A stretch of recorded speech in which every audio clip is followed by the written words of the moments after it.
Jangan pusing, siapa mau mandiin gue jangan pusing, tak gue mandi sendiri. Mau dikubur di mana jangan khawatir, gue punya kuburan sendiri.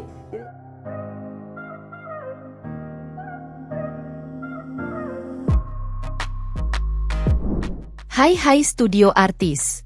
Dunia hiburan tanah air telah melahirkan banyak figur ternama, termasuk artis waria yang tampil percaya diri di tengah masyarakat. Mereka dikenal karena bakat, keberanian, serta peran mereka di industri hiburan. Namun, di balik popularitas tersebut, beberapa di antaranya harus mengakhiri perjalanan hidup dengan cara yang sangat memprihatinkan.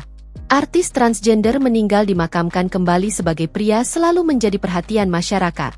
Pasalnya, semasa hidup para artis transgender ini dikenal sebagai perempuan, hingga akhirnya dipanggil Yang Maha Kuasa kembali sebagai kodratnya. Tak dipungkiri, industri hiburan tanah air memiliki artis-artis transgender yang multitalenta. Beberapa nama yang populer diantaranya saja seperti Miley Cyrus, Dena Rahman, hingga model cantik Dinda Syarif. Sebelum muncul nama-nama tersebut, ada beberapa artis transgender yang lebih dulu eksis di Indonesia.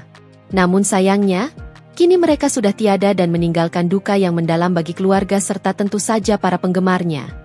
Tapi seperti biasa sebelum kita lanjut jangan lupa ya untuk menekan tombol subscribe, aktifkan juga lonceng notifikasinya agar kamu tidak ketinggalan info terbaru dari studio artis. Mbak, 24 jam. Terus saya kalau pagi saya bola. Dorce Gamalama.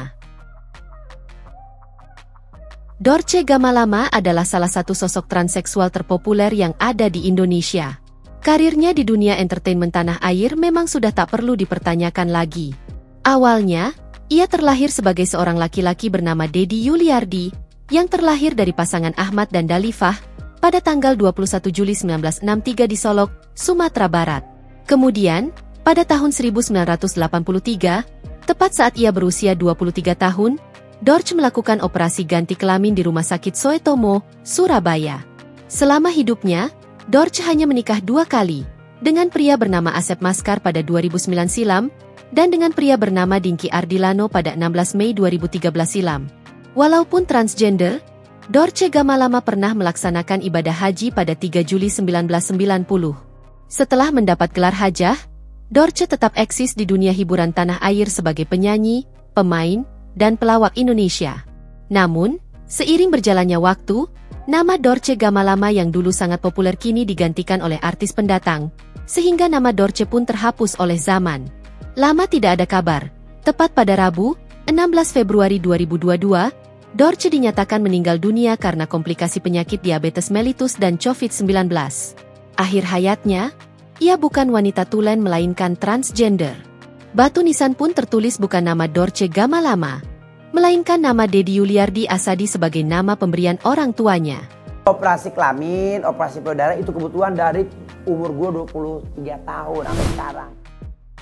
Ade Juwita. Siapa yang tak kenal dengan Ade Juwita? Ia merupakan artis serba bisa yang khas dengan penampilan serta pembawaannya yang ceria. Ia dikenal karena perannya dalam komedi situasi Lenong Rumpi di RCTI, dan juga sempat bermain dalam serial Si Manis Jembatan Ancol bersama Kiki Fatmala dan Ozy Syahputra. Gayanya feminim namun berpenampilan fisik gahar membuat banyak orang bertanya-tanya, apakah dia seorang pria atau wanita? Sayangnya, setelah puluhan tahun, jawaban atas pertanyaan itu baru terjawab jelas saat ia tak lagi bernapas. Banyak yang mengira awalnya ia seorang wanita, namun hal itu terungkap ketika kematiannya, ia didandani layaknya laki-laki. Saat kematian, komedian asal Papua ini mengenakan celana panjang warna hitam dengan kemeja putih di dalamnya. Ade Juwita meninggal pada usia 49 tahun, dan hingga akhir hayatnya, ia memilih untuk tetap sendiri tanpa memiliki pasangan hidup dan anak. Sebelum meninggal dunia, ia beberapa kali sakit komplikasi. Salah satunya adalah mak kronis yang menyebabkan asam lambungnya menjalar ke kelenjar getah bening. Ade Juwita seringkali keluar masuk rumah sakit. Komedian bernama asli Johnny Ateta itu sempat dirawat di 3 rumah sakit berbeda di kota Sorong, yakni Rumah Sakit Umum, Rumah Sakit Herlina, dan Rumah Sakit Pertamina. Namun, penyakit yang diderita belum sembuh hingga akhirnya ia meninggal dunia. Ada yang sempat merasakan indahnya duniawi, namun di akhir hidupnya penuh dengan penderitaan karena sakit komplikasi yang ia derita. Tapi cantik bersama tulip loh, salah ya? Gianni Stavia. Gianni Stavia, atau yang akrab disapa Afi, memiliki nama asli Joko Wiryanto Suito. Ia lahir pada 18 Desember 1970 di Jakarta, Indonesia. Gianni Stavia merupakan seorang transgender yang terkenal menjadi model video klip untuk salah satu single hit Naif berjudul Possessive. Sebagai seorang model, Afi pernah meraih penghargaan Best Model Video Clip MTV pada tahun 2001. Tak hanya itu, Afi juga pernah meraih predikat Ratu Waria Indonesia pada tahun 1997 dan tergabung dalam grup Golden Boys. Kehadiran Afi di panggung hiburan tanah air sebagai selebriti transgender saat itu memang bisa dibilang sangat fenomenal.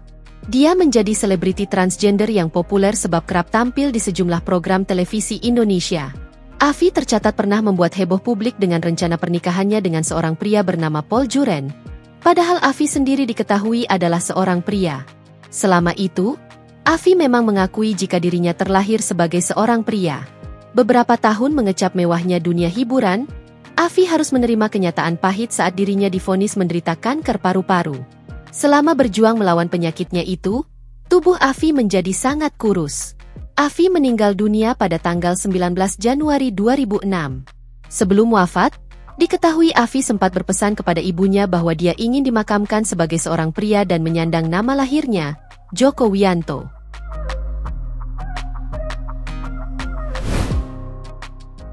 Tata Dado. Tata Dado adalah seorang presenter dan komedian Indonesia yang dikenal karena gaya komedinya yang kerap berperan sebagai perempuan saat tampil. Tata mengawali karirnya di industri hiburan Indonesia pada tahun 1991 melalui acara komedi Lenong Rumpi. Selain sebagai komedian, Tata juga dikenal sebagai presenter dan membintangi beberapa judul film. Namun, setelah bertahun-tahun tidak muncul di layar kaca, pada tahun 2013, nama Tata kembali muncul ke permukaan. Namun kemunculannya kali ini bukan karena prestasi, melainkan karena kabar duka. Ia berpulang di usia 47 tahun, pada hari Senin, 18 Maret 2013. Sebelum meninggal dunia, sejak 2011, Tata terserang stroke akibat komplikasi diabetes yang dideritanya dan terus berjuang melawan penyakitnya. Ia sempat dirawat hingga kondisinya semakin melemah, hingga akhirnya dinyatakan meninggal dunia. Beredar foto Tata Dado sebelum meninggal, terbaring lemas di salah satu rumah sakit dengan tubuh kurus, dibantu selang oksigen yang menancap di hidungnya. Ia akhirnya dikuburkan layaknya seorang laki-laki di TPU Karet Bifak, Jakarta Pusat. Semoga dengan perjalanan para artis di atas, kita bisa mengambil pelajaran berharga agar bisa lebih baik ke depan. Kisah-kisah tragis para artis waria ini menyimpan banyak pelajaran tentang kehidupan, penerimaan diri, dan perjuangan menghadapi stigma sosial. Di balik sorotan lampu panggung dan popularitas, mereka tetap manusia biasa yang berjuang menghadapi realitas hidup yang tidak selalu indah. Semoga perjalanan mereka menjadi cermin bagi kita untuk lebih menghargai kehidupan, serta memperlakukan semua orang dengan lebih penuh empati dan kasih.